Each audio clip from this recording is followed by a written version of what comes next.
Welcome to Newsmax TV. I'm Kathleen Walter. With me now is former Attorney General Ed Meese. And Mr. Meese, it's so good to see you. Thanks for joining us today. Thank you. Thank you. Good to be with you and with your viewers. Thank you.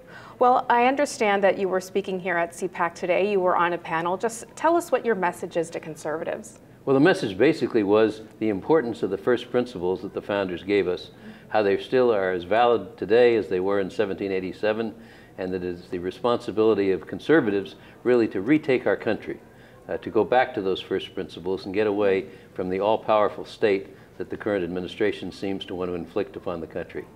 Today, Senator Rob Portman announced that he was reversing his decision on gay marriage. He says that he now supports gay marriage. The Supreme Court, we know, is hearing gay marriage cases this term. President Obama says he is in support of gay marriage. In your view, is gay marriage constitutionally allowed? Well, I don't believe that it is. Let me put it a different way. I don't think that the Constitution defines what marriage is. I believe personally that marriage was defined by God, and that any artificial change from that by men is really impossible to do effectively. And certainly I would be opposed to any law that interfered with that definition of marriage. Likewise, I think that in the Constitution, there is nothing in the Constitution which would hold that homosexual marriage is mandated upon the country. Now, the president says that he can't imagine a state's gay marriage ban being unconstitutional. What do you make of that? What do you make of the president's interpretation of marriage? Well, I don't know his interpretation. I haven't seen the basis for it, and what you've just quoted is somewhat confusing to me in view of two things. Number one, what he has said, which has gone both ways, so to speak, and also since the instructions he has given to his Attorney General apparently is not to defend what the Constitution, what the Congress did under its constitutional powers to define marriage for federal purposes, and also not to require states to recognize what some other state may have done in this particular area. So I'm very confused about what the president is and what the president has said about this, and I think that the federal approach that he has taken, and that apparently because of that the justice has taken, only confuses the matter further.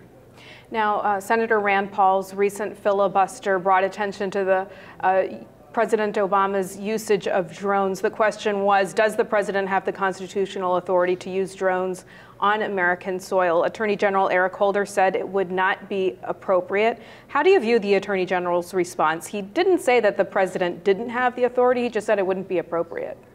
Well, I believe, if I understand correctly, he later was more strong that the president didn't have the authority. There's a very critical phrase that's involved there, and that has to do with using drones against a person who is an American citizen not involved in direct combat against the United States, and I think that's an important distinction.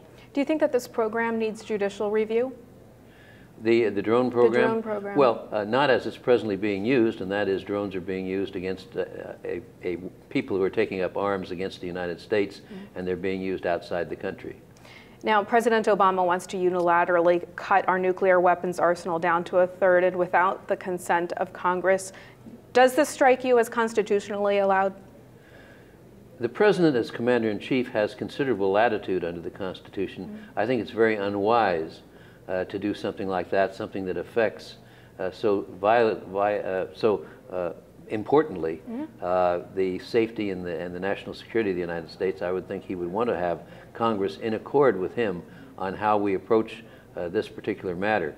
Remember, it is the Congress that has the appropriations power for one thing. It's also the Congress that makes the rules for the conduct of the armed forces. And I would think that just to have the support of the people behind him through their elected representatives, that sharing that decision with Congress and getting their consent and their advice would be very important. Is there anything that Congress can do to stop President Obama's overreach? Well, I think there are some things that they can do through obviously through the appropriations power in certain areas, and there are also ways in which they can pass statutes that delineate some of these powers and affect some of the powers of the president. The concept, the founders' concept of the Constitution was that the basic policies of the country would be made by the Congress, and that it was the president's responsibility then to carry out those policies. And I think we need to return and restore that idea of shared authority and power. The founders were very much concerned about having too much power in any one branch of the federal government, and that's why they had the division of power across 3 branches. Now, you advised President Reagan as he brought the Cold War to an end. Today, the Obama administration announced it's putting more missiles in Alaska as things heat up on the Korean Peninsula. Yet the president this week also announced that Iran is 1 year away from going nuclear. As Obama plays hardball with North Korea, is he missing the boat with Iran? It's hard to say. I was a little surprised that he would make a public statement of that nature and seemingly not be backing it up with any real action or real plan. But I think the concern I have is why talk about something like that, which would both appear to be not putting pressure on Iran under the circumstances, and yet talking about it publicly. I think again, I don't know that this administration has a consistent and cohesive national security strategy in dealing with the threats to the United States and to our allies, and it particularly seems to me to be deficient in terms of what's going on in the Mideast.